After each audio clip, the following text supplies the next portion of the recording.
জয় Jagannath. Good morning friends, আমি পাকাই চলে আসলাম তোমাদের সামনে সকাল সকাল। সকাল বলতে এখন 10:30 বাজে। এখন অবধি আমি স্নান করিনি, কালকে অনেক তাড়াতাড়ি স্নান করেছিলাম।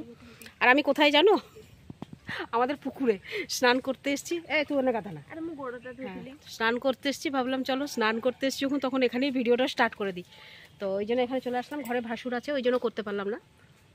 আর দেখতেই পাচ্ছ তোমরা, এই যে এখানে বাঁশ বন আর পুকুরটা, ওপাশেও আরেকটা পুকুর আছে। তো আমি এখন এখানেই নেমে আসলাম স্নান করব বলে। তো স্নান করে ফেলি। একটু বৃষ্টি কমেছে, খালি বৃষ্টি আসছে আর যাচ্ছে, এইরকমই হচ্ছে। লেবুর গাছ, এই দেখো লেবু লেবু লেবু হয়। আজকে আমি একা স্নান করছি, আজকে মেয়েকে নিয়ে স্নান করিনি। এমনি তো বৃষ্টি আসছে, বৃষ্টি পড়ছে, বৃষ্টি খুব মজা লাগছে। স্নান করছি পুকুরে। তোমাদের কাদের কাদের পুকুর আছে একটু কমেন্ট করে জানিও অবশ্যই, কেমন? আর কে কে পুকুরে স্নান করতে ভালোবাসো? আমি খুব ভালোবাসি। আমি তোমাকে ভালোবাসি। আমার মেয়ে ভালো বাংলা শিখেছে, আমি তোমাকে ভালোবাসি। আমার ছেলে প্রথমে এই বাংলাটাই বলতো। চলো স্নান সেরে ফেলি, অনেকটা বেলা হয়ে গেছে আর কাজকর্ম করতে হবে। ভিডিওটা একটু দেরিতেই স্টার্ট করলাম, সঙ্গে থেকো সারাদিন। কি করছি একটু দেখো। কিন্তু ওয়েদার এত খারাপ না, খালি বৃষ্টি বৃষ্টি হচ্ছে, বাইরে বেরিয়ে কোনো ভিডিও করতে পারছি না। চলো আবার ফিরে আসছি। টাটা। আজকে আমাদের এই বড় ঘরটা একটু গোছাবো। মা আর মেয়ে দুজনেই পরিশ্রম করছি। আজকে এই ঘরটাকে গোছাবো, গুছিয়ে দিয়ে যাব, কিন্তু আবার যখন আসবো তখন আবার জঙ্গল হয়ে যাবে। ব্যাস, গোছানোর কাজটা খুবই কঠিন, জঙ্গল করতে একদম পরিশ্রম নয়। এরা একদম পরিষ্কার করে রাখে না গো। আজকে ওকে বললাম চল, বৃষ্টি পড়ছে, কোনো কাজ নেই। সকাল থেকে অনবরত বৃষ্টি চলছে, চল কোনো কাজ নেই, ঘর পরিষ্কার করি। ওকে লাগাচ্ছি, আমিও করছি। অপরিষ্কার হয়ে রয়েছে, এগুলো সব গোছাবো এখন। আর কিছুদিন পরেই ঘর ফরগুলো একটু রং হবে। তো ফ্রেন্ডস, মোটামুটি এই অবধি হয়েছে ঘরটা গোছাগুছি করে। এই যে থাকগুলো গোছালাম, শুধু এইটাই বাকি রয়ে গেল, পরে করব। এগুলো সব গোছাগুছি করে দিলাম। আবার সেই মেঘলা করে আসলো আকাশটা গো। 5:30 বাজিনি এখন, 5:10 হয়ে যায়। দেখো কিরকম মেঘলা করে আসছে, অন্ধকার হয়ে গেছে। আরও মেঘটা এসে না আরও অন্ধকার করে দিচ্ছে। জামা কাপড়গুলো নিতে এসেছিলাম, অ্যাকচুয়ালি এইসব জামা কাপড়গুলো নিতে এসেছিলাম, নিয়ে পালিয়ে যাই।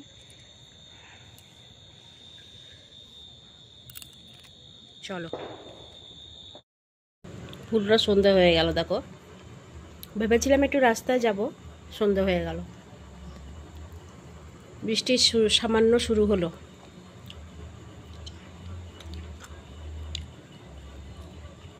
এখন অব্দি 5:30 বাজিনি, এই অবস্থা।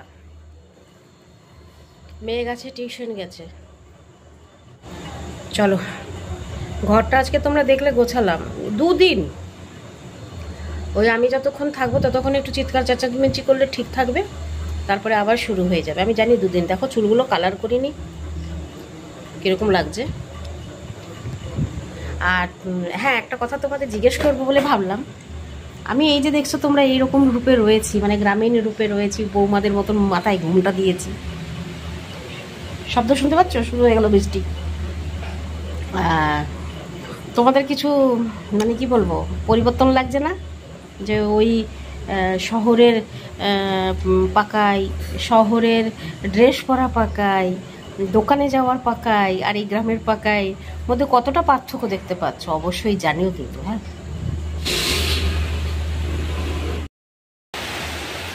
ব্যাস শুরু হয়ে গেল আবার বৃষ্টি। ওরে মাবাই,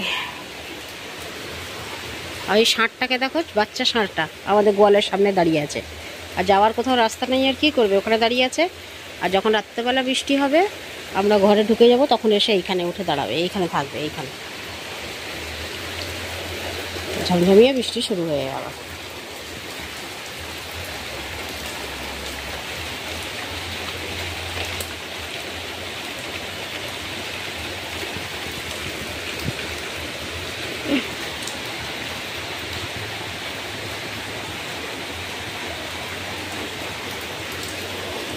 এই অবস্থা।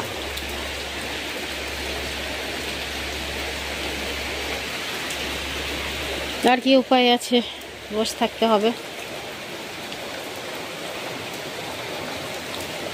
আর কোনো উপায় নেই, বসে থাকতে হবে এবার।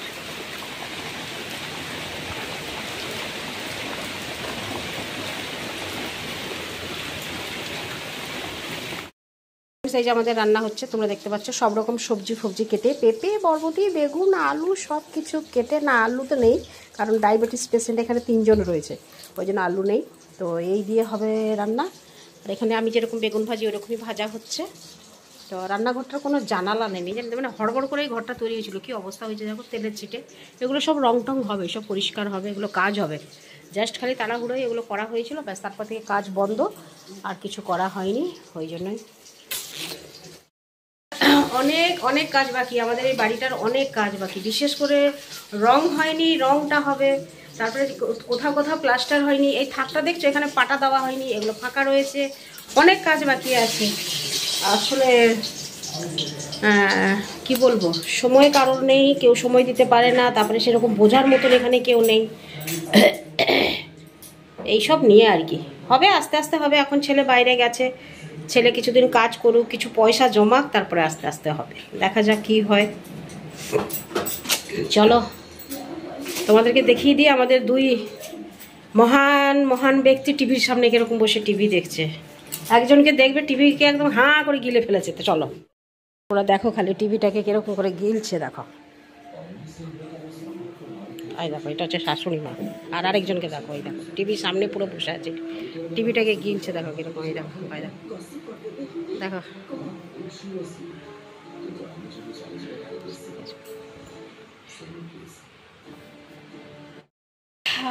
দেখলে টিভির সামনেই বসে আছে। আমি আপাতত ছেলের রুমে চলে আসলাম, এটা ছেলে এই রুমে থাকে, অ্যাজবেস্টারের ঘর। এই যে অ্যাজবেস্টারের ঘর ওর। এই ঘরগুলো অনেক পুরনো, আমি যখন বিয়ে করে এসেছি তখন তো ছিলই, তার থেকেও নাকি 20 বছর আগে। আর আমার বিয়ে তো 26-27 বছর হয়ে গেল, মানে 50 বছরের পুরনো ঘর, অ্যাজবেস্টার। কত সাইক্লোন সামলেছে এই ঘরটা, মানে সেদিক দিয়ে দেখতে গেলে খুব মজবুত, অনেক সাইক্লোন সামলেছে এই ঘরটা।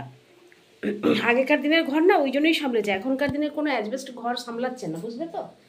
তো যাই হোক, এখানে একটু বসি বাবা, ঘরটা ঠান্ডা লাগছে, অ্যাজবেস্টার ঘর না, আর বৃষ্টি তো অনবরত হয়েই চলেছে, ওই জন্যই ঠান্ডা লাগছে। আর ফ্যান তো ওর সিলিং ফ্যান নেই, ওর দুটো ফ্যান, এই যে এইটা একটা, এইটা একটা। আর আমি কালকের এই ছোট্ট ফ্যানটা লাগিয়ে ঘুমিয়েছি, এই যে এই ফ্যানটা লাগিয়ে ঘুমিয়েছি, ঠান্ডার চোটে ঘুমাতে পারছি না জানো, এত ঠান্ডা। এমনিতেই এই ঘরটা ঠান্ডা, শুধু লাগিয়েছিলাম কেন, যদি মশা ফসা হয় আর কি কামড়ায়, তো ওই জন্যই লাগিয়েছিলাম। আর আলু কোথায় রাখা আছে দেখো, আমার ভাসুর একসঙ্গে 1 বস্তা আলু নিয়ে চলে আসবে, এনে এই ঘরে ফেলে দেবে, বলে এরা খাও। এই ঘরে যেহেতু ছেলে থাকে না, ওই জন্য এরকম করে রেখে দিই, তাহলে আলুগুলো নষ্ট হবে না আর কি, এরকম করেই ওরা রেখে দেয়, নষ্ট হবে না, অনেক দিন যাবে আর কি, সেই জন্যই। আর কি বলবো বলো, আমার ঘরের পরিবেশের তো এইরকমই অবস্থা। আর ঘরের কাজ হয়নি, অ্যাকচুয়ালি কাজ হয়নি কি, আমি তোমাদের বলছি, তখন ওখানে বলছিলাম না, এই জন্যেই হয়নি।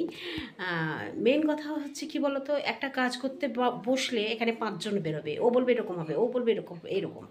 আর যখন আমার শ্বশুরমশাই কাজ করতেন, চাকরি করতেন, ক্রাইম ব্রাঞ্চে চাকরি করতেন, তো উনি যখন রিটায়ার হয়ে চলে আসলেন, আমার বিয়ের সময় উনি রিটায়ার হলেন, আমার বিয়ের আগেই রিটায়ার হয়ে গেছেন। তো তারপরে উনি ঘরে আসলেন, মানে জীবনে 1 পয়সা উনি রাখেননি, খালি খেয়ে উড়িয়েছেন।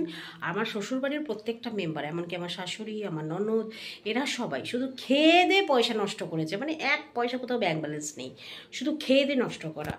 আর এমনিতে তোমার দেখতে গেলে সম্পত্তি বাড়ি মানে অনেক, মানে পয়সাটাকে ব্যাংক ব্যালেন্স ছেড়ে দিলে বাকি জায়গা বাড়ি গাছপালা অনেক, ওরা বছরে অনেক জিনিস বিক্রি করে, বাঁশ বিক্রি হয়, আম বিক্রি হয়, কাঁঠাল বিক্রি হয়, মাছ বিক্রি হয়।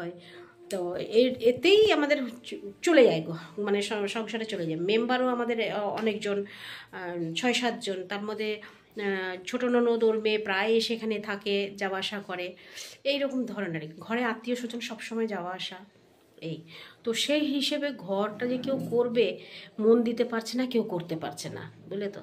তারপরে অনেক অনেক কারণ আছে, অনেক অনেক কারণ, সেগুলো আমি নাইবা বললাম এখন। তো কখন মুড হবে বলে দেবো, এখন মুড নাই বলার, তো বলছি না। কিন্তু মানে শুধু একটাই জিনিস বলবো, অন্যের দেখে যারা সবসময় হাঁ হাঁ করে না, আস্তে আস্তে নিজেরটাই শেষ হয়ে যায়। আর সেটাই হয়েছে এখন এদের অবস্থা, সবসময় অন্যের দেখে, ওর ছেলে এই করলো, ওর বৌমা এই করলো, ওর মেয়ে এই করলো, এই সব করে করে এই ঘরটা নষ্ট হয়ে গেছে। আর এখানে কেউ কারোর কথা শোনে না, যে যাকে যা পারে তাই বলে, এইরকম ধরনের আর কি। আর এদের এই যে এই আমি যে এই চলে আসলাম, আর একদমই গ্রামীণ জায়গা এটা, আমি যেখানে চলে আসলাম ওয়েস্ট বেঙ্গল থেকে আসলাম, ওখানকার ধাঁচ আলাদা, আমি অন্যরকমভাবে বড় হয়েছি। এখানে আসার পর এদের সঙ্গে আমি নিজেকে ঠিক খাপ খাওয়াতে পারলাম না। এদের কথাবার্তা চালচলন আলাদা, আমারটা সম্পূর্ণ আলাদা। তো ওরা আমাকে সময়ও দিল না অতটা, মানে এতটা আরম্ভ করলো। যাই হোক, চলো ওসব নিয়ে আর মাথা ঘামাবো না। ভাগ্নি মেয়ে এখনও আসেনি টিউশন থেকে, টিউশনে গেছে, আসেনি, ও আস্তে আস্তে 7:30 বাজবে, ঠিক আছে। আর ছেলে কালকে রাত্রেবেলা এসে পৌঁছাবে। আর পরশু দিনটা তারপরের দিন হবে, যদি শনিবার রোববার দেখে আমি এখান থেকে চলে যাব, কারণ ডিউটি করতে হবে, আর বেশি দিন থাকা যাবে না। তো কী করবো বন্ধুরা, চলো আজকের ভিডিওটা তাহলে এখানেই শেষ করি। ফিরে আসছি আবার কালকে সকালে নতুন একটা ভিডিও নিয়ে, ততক্ষণের জন্য তোমাদের পাকাইকে একটু বিদায় দেয় কেমন। আর হ্যাঁ, যদি হয় রাত্রেবেলা একটু লাইভ আসবো, একান্ত তো রয়েছে তো ছেলের ঘরে, হয় যদি একটু লাইভ করব, সঙ্গে থেকো যদি লাইভ করি কেমন।